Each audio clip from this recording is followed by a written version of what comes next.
We're back at Comic-Con with Fear the Walking Dead. Walking Dead West Coast, very exciting. Showrunner Dave Erickson back there. This is, of course, a spin-off from a somewhat popular, somewhat popular companion series. Yeah. I'm sorry, a somewhat popular undead show. Parallel storyline. This show seems very different in a lot of ways. Can you talk a little bit about how different it is? It's incredibly different. What we've been able to do is take the time in which Rick Grimes was in a coma in the original show and in the comic, and explore those weeks and really see what happened, how the world disintegrated, how things all fell apart. And we've set that against the backdrop of Los Angeles. So we actually get to see, we saw the fall of Atlanta, the aftermath of the fall in the original show, and now we get to see, bit by bit how this entire city, in our specific... Things are starting off well and then gradually descending. They start off bad. They actually start off bad as well, but yes, they get worse. Well, let's talk about where it starts out. Kim Dickens, you're entering the Walking Dead universe here. This is, of course, the universe where in the original show, characters are already kind of wielding swords and everything. Yeah. Your character feels a little bit more down to earth, at least initially. Is that one aspect of her that you kind of got to play around with? Yeah, absolutely. When we started filming, and we were starting in our workplace, which is high school. So I play a counselor, and Cliff plays a literature teacher. English. Okay, English lit. Sorry. Teaching Jack London, I And believe. so we Always started very in very, cheerful material. grounded, only really battling teenagers. Yeah. So. Which equips you for any of Yeah, that. exactly. I feel very prepared now. Cliff, Mr. Sunshine, so awesome to have you here. Let's talk about your character. How does he react when things start going even worse than they already are? I love Travis. He's an optimist, perhaps to his own detriment at times, and he believes in the goodness in human nature. So that even further puts him, he wants to talk about things and understand things, and That doesn't work with the zombies too well, though. well, he's trying to be he desperately wants to be a good family man and to sort of take care of the people he loves, and that's his focus. He's not really focused on like viruses and sort of epidemics and apocalypse. It's not his thing. He's also bossy. He's bossy. From the ex-wife.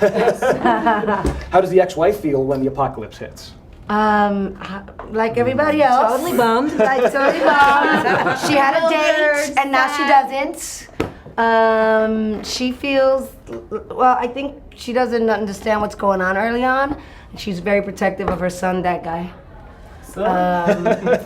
And then there's no time for, issues.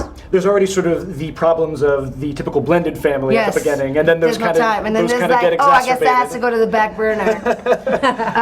But I play a nurse, and so it plays an important role. I end up finding out information about things quickly and before they do. You're the person who's actually kind of prepared for the I wasn't really apocalypse. prepared, but then I run out of time, so I have to be prepared.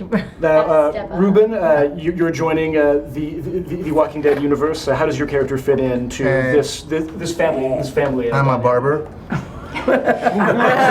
So and I'm you have very sharp upset tools because zombies don't get haircuts. So my business is going to hell. I mean, even when you're dead, your hair still grows, though, doesn't it? So there might They be just don't feel that they just don't feel that they need Priorities are all haircuts. off. Their personal grooming is not really a priority. The good thing is that everybody on this show will always be groomed because there's a barber among them. We'll have fabulous haircuts. Now, Gail, you of course are one of the key creative forces in the original Walking Dead. Was there anything that you knew you wanted to do with this show that would set it apart so radically from the original? I think the key thing was in The Walking Dead, we had a comic book as a blueprint that we varied from. I mean, we built sometimes different houses from those blueprints, but we always kind of went back. And in this one, there is not going to be a fan saying, when's Negan going to join us? So that's been really exciting. They're just Plus, going to ask, when is the next haircut happening? that is really what we're hoping for, the response. But also, we don't have two police officers leading us into the apocalypse. We have blue-collar workers from East Los Angeles. It's not about gang warfare, and it's people who, really are like the average person. Mm-hmm. They don't carry a gun, and they're not used to being Everyday charged. people versus the undead. Yes. Should be exciting. Watch Fear the Walking Dead debuting next month on AMC.